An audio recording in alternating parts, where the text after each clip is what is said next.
Rice cooker সম্পর্কে অনেকের curiosity আছে।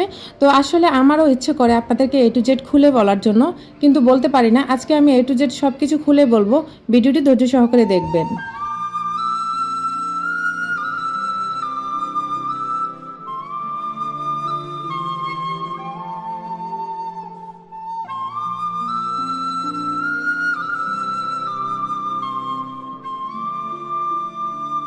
আসসালামু আলাইকুম।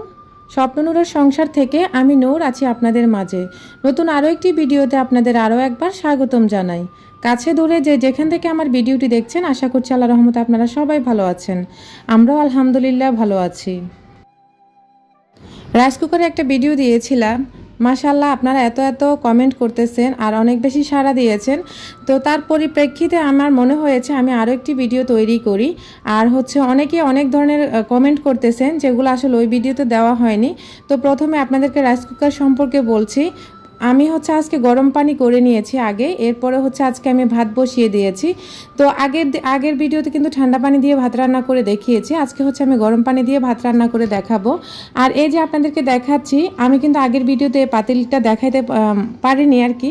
তো আজকে দেখিয়ে দিচ্ছি। আর আমাকে দুটো পাতিল দিয়েছে। এই যে একটা স্টিলের পাতিল, তো এটাতে মূলত তরকারি রান্না করার জন্য। আর এই পাতিলটা দিয়ে আমি কিন্তু সচরাচর তেমন একটা রান্না বান্না করি না, কারণ আমার লাগে না, এই কারণে আমি রান্না করি না। তো আর এই যে সাথে একটা স্টিমার দিয়েছে, আর এই স্টিমারটাও আমি উঠিয়ে রেখেছি, কারণ স্টিমারটাও আমার সবসময় কাজে লাগে না। যখন আমার লাগে তখন আমি নামিয়ে তারপরে ব্যবহার করে নিই। প্রথমে বলি, আমার এই রাইস কুকারটা কিয়াম ব্র্যান্ডের 1.8 লিটারের। আর অনেক আপুরা দাম জানতে চেয়েছেন। তো এটা যেহেতু আমি 2 বছর আগে কিনেছি, তখন আমি 2100 টাকা দিয়ে কিনেছি। এখন অনেক অনেক ব্র্যান্ডের বের হয়েছে, আর অনেক দামও হতে পারে আগের তুলনায়, কারণ এখন সব কিছুর দাম একটু বাড়তি। তো অনেকে বলেছেন এটা সার্ভিস কেমন দেয়। আলহামদুলিল্লাহ, এটা গত 2 বছর ধরে আমি ইউজ করছি, এখনও পর্যন্ত কোনো ধরনের সমস্যা দেখা দেয়নি। খুবই অনায়াসে আমি কিন্তু এটাকে ইউজ করছি। তো এখন আজকে আমি আলু সিদ্ধ করব, তারপরে ডাল রান্না করব। তো অনেক আপুদের ভাইয়াদের উপকারে আসবে, কারণ ওনারা কিছু আপু ভাইয়ারা হোস্টেলে থাকেন বা পড়াশোনার জন্য। তো ব্যাচেলরদের জন্য সবচেয়ে উপকারী একটি ভিডিও বানিয়েছি, আশা করছি আপনাদের ভালো লাগবে। যদি ভালো লাগে প্লিজ একটি লাইক দিতে ভুলবেন না। আর এ জাতীয় ভিডিও যদি আপনি পেতে চান, তাহলে আমার চ্যানেলটিকে সাবস্ক্রাইব করে রাখতে পারেন, পাশে থাকা অল অপশন প্রেস করে দিবেন। আমি ভিডিও ছাড়া মাত্র নোটিফিকেশন চলে যাবে আপনার কাছে, আর আপনি সময় এবং সুযোগ দুটো করে আমার ভিডিওটুকু দেখে নিতে পারবেন। এখানে আমি আলু সিদ্ধতে দিয়েছি স্টিমারে। তো আপনারা চাইলে ছোট বড় করেও নিতে পারেন। আমি আজকে বড় সাইজের করেই কেটেছি, আর ভাতও বেশি রান্না করেছি, কারণ আজকে আমি লেট করে রান্না বসিয়েছি, 2 বেলার জন্য একসাথে রান্না করে ফেলতেছি। তো এ কারণে আলুগুলোকেও একটু বড় সাইজ করে কেটেছি, যাতে করে ভাত হতে হতে সমানভাবে আলু আর ভাত সিদ্ধ হয়ে যায়। তো এই যে আমি এখন ভাতগুলোকে একটু নেড়ে চেড়ে উল্টে পাল্টে দিচ্ছি, যাতে করে সমানে সবগুলো ভাত সিদ্ধ হয়ে যায়। তো আপনারা চাইলে গরম পানির বদলে ঠান্ডা পানি দিয়েও বসাতে পারেন। তো আমি আজকে যেহেতু একটু লেট করে বসিয়েছি, আর গত ভিডিওতে ঠান্ডা পানি দিয়ে দেখাইছি, এই কারণে আমি আজকে গরম পানি দিয়ে দেখাইছি। আর এই যে এখন কত মিনিট সময় লাগে সেটা আপনাদেরকে বলবো।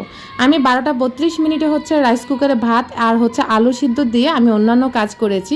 ঠিক 48 মিনিটে আমি ফিরে এসেছি, মানে 12টা 48 মিনিটে ফিরে এসেছি। এসে দেখি আমার ভাতে বলক এসে গেছে। আর 48 মিনিট পরে আমি আবারও চলে গেছি অন্যান্য কাজ করতে। ঠিক আমি আরও 10 মিনিট পরে ফিরে এসে দেখি যে আমার ফুলফিলভাবে আলু সিদ্ধ এবং ভাত সিদ্ধ হয়ে গেছে। তো আবার আরেকটা কথা বলতে মনে ছিল না। তো অনেকে আবার ভাবতে পারেন এটাতে কতটুকু মাপের চাল ধরবে আর কি। তো এটাতে 3 পোয়া পরিমাণের আপনি চাল রান্না করতে পারবেন। হাফ কেজি আর 250 গ্রাম, টোটাল 750 গ্রামের আপনি চাল রান্না করতে পারবেন। যাদের 4-5 জনের সদস্যের ফ্যামিলি, তারা অনায়াসে কিন্তু এই মাপের রাইস কুকারটা নিয়ে নিতে পারেন। টোটাল আমার ভাত আর আলু সিদ্ধ হতে হতে আমার আধা ঘন্টার একটু কম সময় লেগেছে। তো আমি যেহেতু গরম পানি দিয়ে রান্না করেছি, এই কারণে আজকে একটু টাইমটা কম লেগেছে। আর যারা ঠান্ডা পানি দিয়ে রান্না করবেন, তাদের ক্ষেত্রে আরও 10 থেকে 15 মিনিট বেশি সময় লাগতে পারে। আর রাইস কুকারের সবচেয়ে সুবিধা আমার কাছে এটাই ভালো লাগে সবচাইতে বেশি। রাইস কুকারে ভাত দিয়ে আপনি যে কোনো জায়গায় চলে যেতে পারেন। ভাত হয়ে অটোমেটিক সুইচটা অফ হয়ে যাবে, ওয়ার্মে চলে আসবে। এতে করে কোনো ধরনের রিস্ক নেই, এটা আমি গ্যারান্টি দিচ্ছি। ইনশাল্লাহ কোনো ধরনের সমস্যা হয় না। আর ওয়ার্মে এভাবে থাকলে কিন্তু ভাত অনেকক্ষণ গরম থাকে, প্রায় যদি আপনি সারাদিন চান সারাদিনে ভাত গরম থাকবে।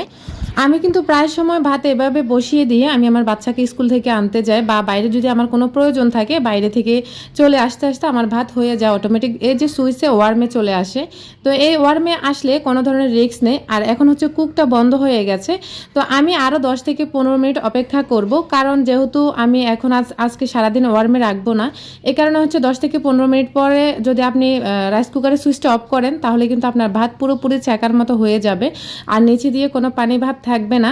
অটোমেটিকলি আপনার ভাত আর ছ্যাঁকা দিতে হবে না, খুব সুন্দর থাকবে প্রায় সারাটা দিন পর্যন্ত। আর রাইস কুকারের ভাত কিন্তু নষ্ট হয় না, যেটা আমি নিজের অভিজ্ঞতা থেকে বলছি। তো এখন হচ্ছে আমি আপনাদেরকে ডাল রান্না করে দেখাবো।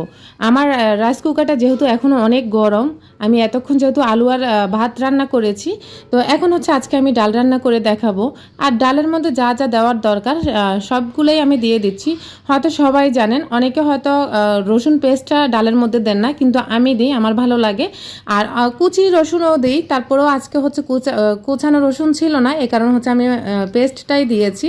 আর এই তো রাইস কুকারে আমি ডাল রান্না করে দেখাচ্ছি, একদম আমার হাতে গোনা 5 মিনিটের মধ্যে বলক চলে এসেছে। কারণ কি জানেন, যে রাইস কুকারটা এতক্ষণ গরম ছিল, এ কারণে হচ্ছে আজকে আমার টাইম লাগেনি, খুব একবারে 5 মিনিটের মধ্যে হচ্ছে ডালের বলক চলে এসেছে। আর যদি রাইস কুকারটা ঠান্ডা থাকতো তাহলে কিন্তু একটু সময় বেশি লাগতো। আর এই যে এখন আমি আরও 5 থেকে 10 মিনিট পরে ফিরে এসে এখন হচ্ছে আমি ডালটাকে ভালোভাবে ঘুটনি দিয়ে ঘুটে নেব। তো যদি আপনারা অনেকক্ষণ রান্না করে থাকেন বা অনেক বেশি পানি দিয়ে রান্না করেন তাহলে কিন্তু আর ঘোটার তেমন একটা প্রয়োজন মনে হয় না। আমি আসলে অনেকবার ট্রাই করেছি, তো আমি যেহেতু আজকে আর বেশিক্ষণ লাগিয়ে রান্না করব না, এ কারণে হচ্ছে আমি 10 মিনিট পরে এসে ঢাল দিয়ে ঘুটনি দিয়ে ঘুটে এরপরে হচ্ছে আমি চলে এসেছি আবারও। এই যে আপনাদেরকে দেখাচ্ছি কি সুন্দর আমার ডালের কালার হয়েছে। আর চুলাতে রান্না করতে গেলে অনেক সময় ডালের কালার একটু মানে কালো টাইপের হয়, কিন্তু রাইস কুকারে রান্না করলে একদম পারফেক্ট কালার আসে। আর এই যে আপনাদের সাথে কথা বলতে বলতে কিন্তু আমি ডালের মধ্যে বাগার দিয়ে দিয়েছি।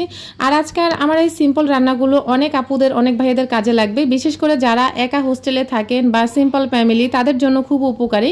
তো আজকে আমি ডালের সাথে হচ্ছে ডিম দিব। তো আমি আলু ভর্তা করব, ডাল আর হচ্ছে ডালের সাথে ফাঁকিবাজি একটা রেসিপি করেছি, সাথে আপনাদের সাথেও শেয়ার করেছি। আশা করছি আপনাদের ভালো লাগবে। যদি ভালো লাগে প্লিজ আবারও বলছি একটি লাইক দিতে ভুলবেন না, আর আমার চ্যানেলটিকে সাবস্ক্রাইব করে রাখবেন, পাশে থাকা অল অপশন প্রেস করে দিবেন।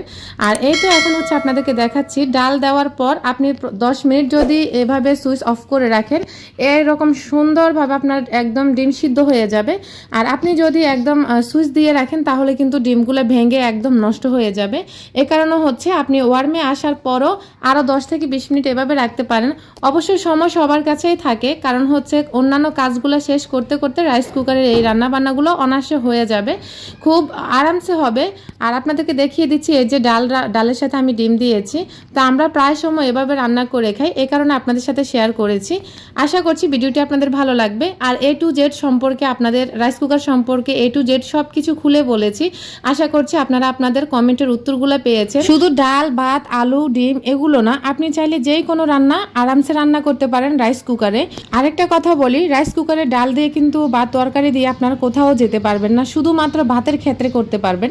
রাইস কুকারে কিন্তু না হয় শুকিয়ে একদম পুড়ে যাবে, ডাল হোক বা যে কোনো তরকারি হোক, ভাত কিন্তু পুড়ে যায় না, যেহেতু ভাতে একদম পানি যেটুকু লাগে সেটুকুই দেওয়া যায়।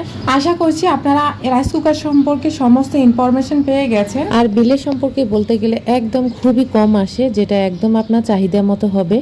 আমি ব্যবহার করছি, আমি বলতে পারছি আমাদের মতো ছোট ফ্যামিলির জন্য একদম 150 থেকে 200 টাকা মাসে গুনতে হয়।